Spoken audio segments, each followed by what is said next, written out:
Praise the lord. దేవుని యొక్క శక్తి కలిగిన నామానికి మహిమ కలుగునుగాక. ఈరోజు దేవుని యొక్క వాగ్దానము యెషయా ప్రవచన గ్రంథము 58వ అధ్యాయము 9వ వచనం యొక్క మొదటి భాగము. అప్పుడు నీవు పిలవగా యెహోవా ఉత్తరమిచ్చును, నీవు మొరపెట్టగా ఆయన నేనున్నానెను అని ఇక్కడ రాయబడి ఉంటున్నది.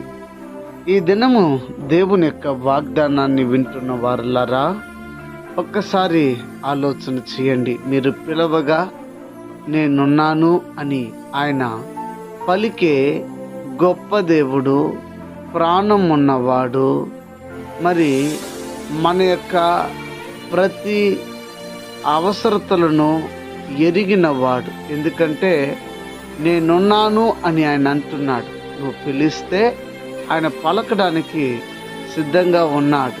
అయితే నువ్వు ఆయన్ని పిలవడానికి సిద్ధంగా ఉన్నావా? నీవు ఎదుర్కొంటున్నటువంటి సమస్యలలో నుండి నువ్వు బయటపడు నిమిత్తమై ఆయన్ను నువ్వు పిలిస్తే ఆయన నీకు ఉత్తరం ఇస్తాడు. నువ్వు క్రైస్తవుడుగా ఉండొచ్చు, నువ్వు క్రైస్తవ ఇతరులుగా ఉండొచ్చు, నీవు ఎవరివైనా కావచ్చు. అయితే నీవు దేవుణ్ణి పిలిస్తే ఆయన నీకు ఉత్తరం ఇస్తాడు. నేనున్నాను అని ఆయన అంటాడు. గనుక ప్రియులరా, మీరు మీ అవసరం ఏదైతే ఉందో, మీ అక్కర ఏదైతే ఉందో, మీ యొక్క మరి స్థితిగతులు నాకైతే తెలియదు, కానీ సమస్తము దేవునికి తెలుసు. గనుక మీ స్థితిగతులు ఆయనకి ఎరిగి ఉన్నాడు. గనుక ఆయన మరి మీ స్థితిగతులను బట్టి మీకు సహాయం చేయనట్లు మీరు పిలవండి. ఆయన ఉత్తరం ఇస్తాడు, ప్రతిఫలం ఇస్తాడు. దేవుడు మనల్ని మన యొక్క ప్రతి అవసరతను తీరుస్తాడు. అయితే మరెందుకు ఆలస్యం? మరి ఆయన్ని పిలుద్దామా? ఆయన సహాయాన్ని మరి మనం పొందుకుందామా? మరి గమనించి ఈ ఉదయకాల సమయమందు ఆయన్ని పిలుద్దాం. తలలు వంచండి, ప్రార్థన చేద్దాం. మోకరించబడగలిగితే మోకరించండి, ప్రార్థన చేసుకుందాం. ప్రార్థన.